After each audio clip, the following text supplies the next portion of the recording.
देखो sir, let's start money market revise करते हैं। सर, मनी मार्केट में सबसे पहला टर्म जो अपन सीखे थे वो था फिएट मनी। फिएट मनी क्या होता है सर? सर, इशूड या ऑथराइज बाय द गवर्नमेंट।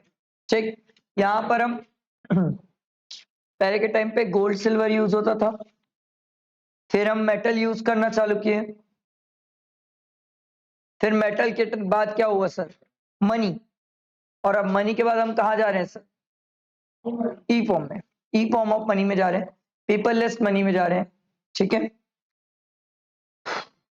देखो, money can be defined for the policy purpose as the set of liquid financial assets, the variation in the stock of which could impact on aggregate economic activity. देखो, कुछ कुछ functions of money है sir. पहला, money is generally acceptable, कोई भी transaction के लिए हम मनी को एक्सेप्ट करते हैं। ड्यूरेबल और लॉन्ग लास्टिंग, इसको हम इस सेंस में भी बोलते हैं सर कि मनी का स्टैंडर्ड ऑफ डिफर्ड पेमेंट है, आज से 10 साल बाद भी हम किसी को पेमेंट कर सकते हैं। एफर्टलेसली रिकॉग्नाइजेबल, मनी को कोई भी कैसे भी इजीली रिकॉग्नाइज कर सकता है। डिफिकल्ट टू काउंटरफीट, वापस मनी रिप्रोड्यूस करना बहुत मुश्किल है, पकड़ा जाओगे।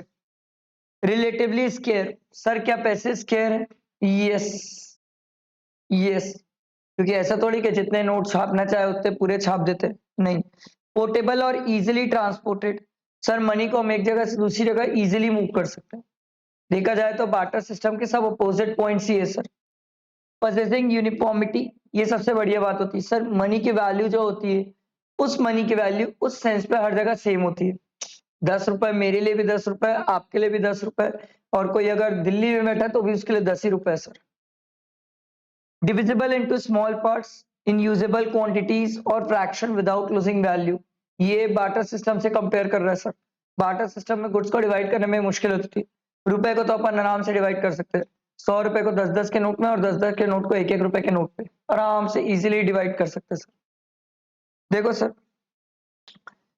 Demand for money is in the nature of derive demand. ठीक है, याद रखना, डिराइव डिमांड किसी पर्पस के कारण डिमांड होती है मनी की। जब तक कोई पर्पस नहीं है मनी की डिमांड नहीं होगी sir. It is demanded for its purchasing power, उससे हम कितना गुड्स परचेज कर पाते हैं, इसलिए उसकी डिमांड होती है। देखो, theories of demand for money, सबसे पहला था classical theory, the quantitative theory of money, QTM. कौन बोला सर? Irving Fisher sir. इसकी बुक का नाम the purchasing power of money, कब आई? 1991। ठीक है सर, उसने, हाँ sorry 1911। Fisher version also termed as an equation of exchange या ट्रांजेक्शन अप्रोच, ये इसके दूसरे नाम है, याद रखना सर। सर ये इक्वेशन थी फिशर की, ठीक है, याद रखना सर। उसके बाद फिशर की इक्वेशन को एक्सटेंड किया था, ठीक है। एक्सटेंडेड वर्जन ऑफ इक्वेशन ये है सर, अगर इक्वेशन बोलेगा तो ये, एक्सटेंडेड फॉर्म ऑफ इक्वेशन बोलेगा तो ये। एग्जाम में दोनों याद रखना सर, ठीक है। याद है mv is equal to pt। Sir money की वेलोसिटी गुड्स के प्राइस और उसके ट्रांजैक्शन पे डिपेंड करती है कि कितनी होगी, समझ आ रहा है? ये हम पढ़े थे सर, ठीक है। उसके बाद था सर कैम्ब्रिज अप्रोच, ये sir Cambridge economist Alfred Marshall, AC Pigou और डीएच रॉबर्टसन और जॉन मैनार्ड, इन लोगों को सर मिला के इन्होंने एक इक्वेशन बनाई थी, ये इक्वेशन थी, ठीक है, जिसमें इन लोगों ने सर कैश बैलेंस अप्रोच पे फोकस किया था। इन लोगों ने क्वांटिटेटिव अप्रोच पे फॉलो नहीं किया था, इन्होंने कैश बैलेंस अप्रोच पे फॉलो किया था सर। आपको एग्जाम के लिए कीवर्ड्स ही याद रखना है, लिखने को नहीं आएगा, इकोनॉमिक्स एमसीक्यू है, लिखने को थोड़ी आएगा सर। लिखने को आता तो हमें एक एक चीज डिटेल में याद रखनी पड़ती, हमें तो सिर्फ और सिर्फ ये याद रखना है कि सर कौन बंदा किस चीज पे फोकस किया। जैसे फिशर क्वांटिटेटिव, कैम्ब्रिज ने कैश बैलेंस अप्रोच पे फोकस किया, ठीक है। देखो, the Cambridge version holds that money increases utility in the following two veg.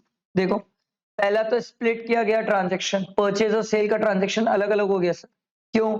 Money के आने से कोई आदमी परचेज अलग टाइम पे कर सकता है, सेल अलग टाइम पे हो सकता है सर, ठीक है। और being a hedge against uncertainty, sir money को हम स्टोर करके रख सकते हैं, तो फ्यूचर में जिस चीज का डर है ना सर, उस चीज से फायदा भी उठा सकते हैं। कैसे? सर मान लो फ्यूचर में डर लग रहा है कि वापस कोविड आ गया, लॉकडाउन आ गया, तो मनी को अगर हम स्टोर करके रखेंगे तो बाद में फ्यूचर में हम उसको यूज भी कर सकते हैं, hedge against the risk uncertainty. ठीक है, इसकी इक्वेशन याद रखना, M D is equal to K P Y.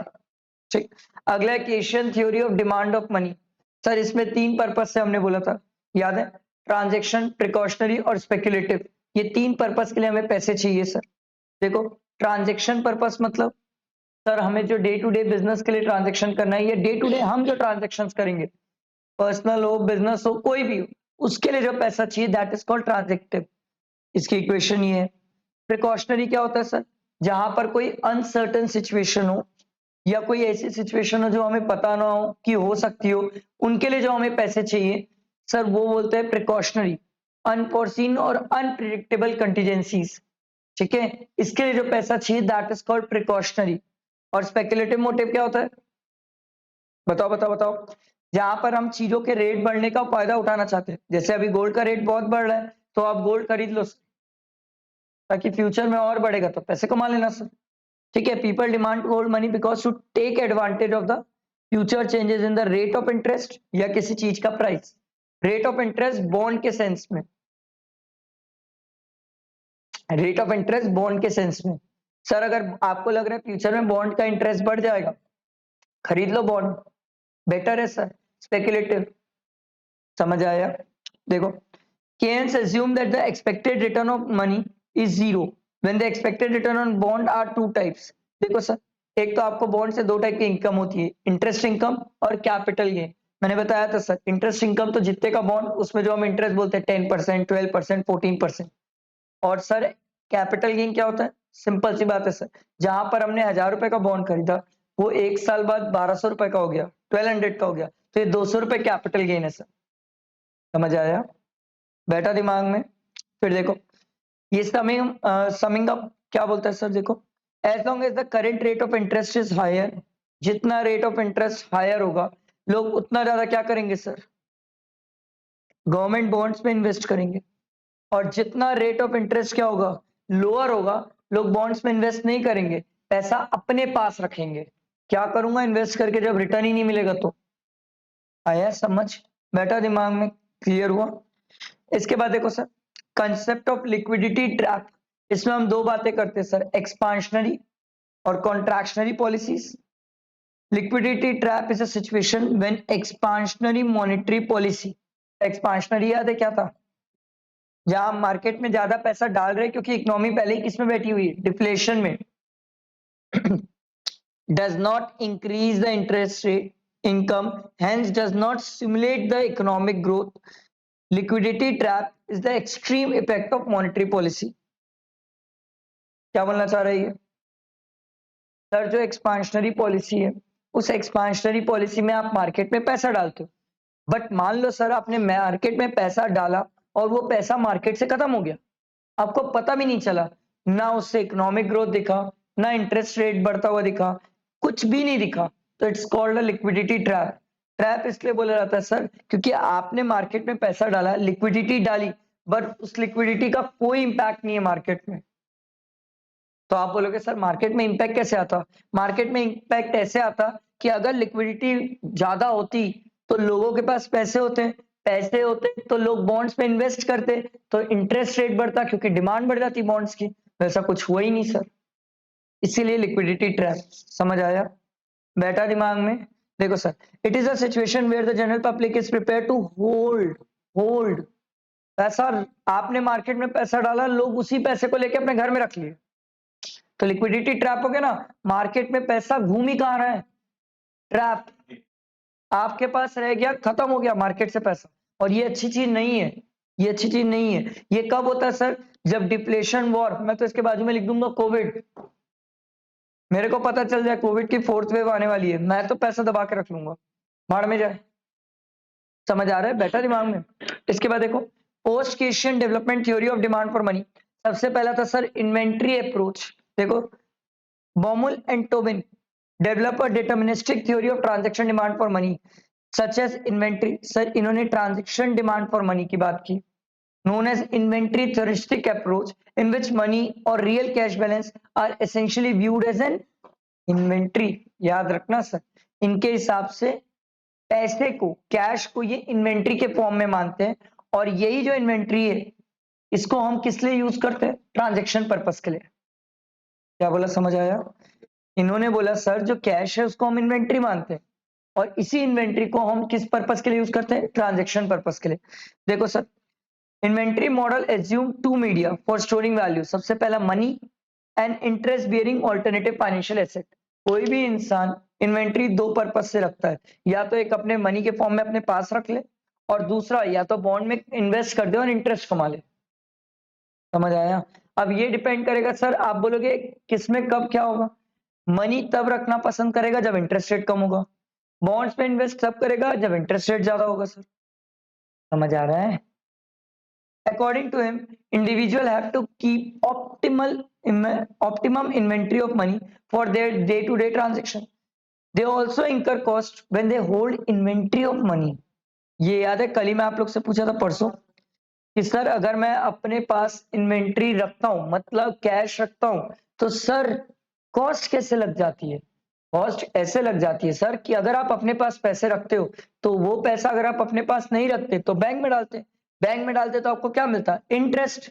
Sir अब आप अपने पास रखे हो तो बैंक आपको इंटरेस्ट नहीं दे रहा है, तो इंटरेस्ट जो नहीं मिल रहा है वो आपकी इम्प्लिसिट कॉस्ट, अपॉर्चुनिटी कॉस्ट। याद आया? अरे याद आया? ठीक है। The foregone cost is called opportunity cost. देखो,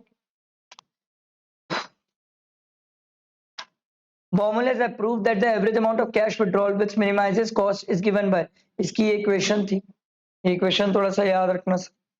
This means that the average amount of cash withdrawal which minimize cost is the square root of the 2 times broker fee multiplied by the size of the individual income divided by the interest rate. This is called the square root formula. याद रखना sir, square root rule बोलते हैं इसको। ये थोड़ा सा नया है, पहली बार है, याद रखना, दिमाग में आएगा नहीं।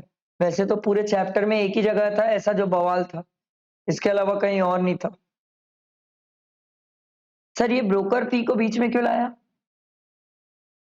सर अगर मैं डिवेंचर या बॉन्ड्स में इन्वेस्ट करूंगा, शेयर मार्केट के थ्रू करूंगा, शेयर मार्केट के थ्रू करूंगा तो डीमैट अकाउंट के थ्रू करूंगा, डीमैट अकाउंट के थ्रू करूंगा तो क्या ब्रोकर की फीस लगेगी? यस, ब्रोकर की फीस तो लगना है सर।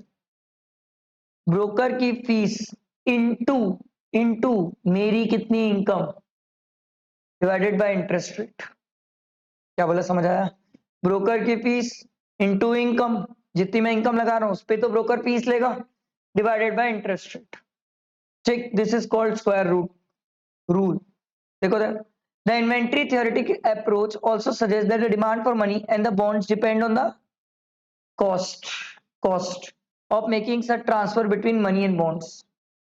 कॉस्ट, लागत, बेसिकली आप ये बोल सकते हो ब्रोकरेज, कितना फायदा हो रहा है कितना नुकसान हो रहा है। सर अगर बॉन्ड से कैश में लाने में पैसा नुकसान है तो मत लाओ, कैश से बॉन्ड में ले जाने में पैसा नुकसान है तो मत ले जाओ।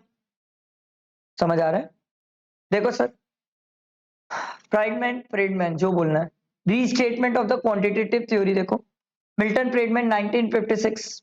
देखो sir, speculative demand, money demand within the framework of asset pricing theory, Friedman treat the money for money as nothing more than the application of a more general theory of demand for capital asset। इसने बोला इंसान को पैसे, और पैसे सिर्फ इसलिए लग रहे हैं क्योंकि उसको कैपिटल एसेट में इन्वेस्ट करना है। मैं बोला कैपिटल एसेट में इन्वेस्ट करके क्या फायदा होगा? वो बोला भैया परमानेंट इनकम है। मैं बोला कैसे? बोले किसी भी कंपनी का बॉन्ड खरीद लो, बॉन्ड खरीदोगे तो इंटरेस्ट मिलता रहेगा, ये परमानेंट इनकम हो जाएगी सर, और कल के दिन आप एसेट बेचोगे तो बेचने से कैपिटल गेन भी होगा सर। उसी चीज को इसने एक्सटेंड किया सर।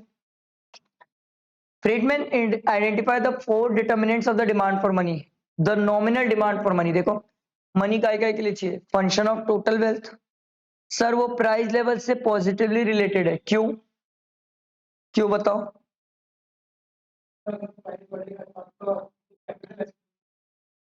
सर अगर प्राइस बढ़ता है तो मनी की रिक्वायरमेंट ज्यादा होती है, ऐसा ज्यादा लगेगा खरीदने के लिए, तो सामने वाले के पास पैसे ज्यादा आएंगे। ठीक, rises if the opportunity cost of money holds. जैसे अपॉर्चुनिटी कॉस्ट अभी मैंने आपको बताया सर, मनी की वैल्यू उस पर भी डिपेंड करती है सर कि अगर मैं पैसे को अपने पास होल्ड करता हूं और कल के दिन अगर ये मैं बैंक में रख देता तो मुझे कितना इंटरेस्ट मिलता। It is influenced by inflation. क्या इन्फ्लेशन से ही फर्क पड़ेगा? यस, ठीक। The demand for money as a behaviour towards risk, ये भी हम समझे थे सर। देखो, James Tobin, an American economist, in his analysis make a valid assumption that people prefer more wealth to less. According to him, an investor is faced with a problem of what proportion of his portfolio of the financial asset he should keep in the form of ready money and in the form of investment. ये तो आम आदमी की बातें हो गई sir. एक आम आदमी के पास पैसा है, वो पैसे को आदमी कितना बॉन्ड्स पे रखे, कितना अपने पास रखे। ज्यादा बॉन्ड में इन्वेस्ट कर देगा तो कल के दिन उसके पास पैसा कम हो जाएगा, लिक्विडिटी कम हो जाएगी। ज्यादा अपने पास रख लेगा तो अपॉर्चुनिटी कॉस्ट उस मनी की ज्यादा हो जाएगी sir. Tobin liquidity preference function देखो sir, is the relation between the rate of interest and demand for money. He argues that with an increase in rate of return on bonds, individual will be attracted to hold a greater portion of their wealth in bond and less in the form of money. यही तो हम सीख के आए sir, जितना bond का interest rate ज्यादा होगा उतना लोग बॉन्ड में इन्वेस्ट करेंगे, बॉन्ड में इन्वेस्ट करेंगे तो पैसा कम होल्ड करेंगे। अरे बात समझ बैठा दिमाग में? ये इतना ही था सर, बाकी जो हम बुक में पढ़ते हैं वो बहुत डिटेल में था, बहुत सारी चीज थी, बट उतना ज्यादा कुछ नहीं है। ये काम की चीजें तो इतनी लिमिटेड ही है सर। आई बात समझ आया?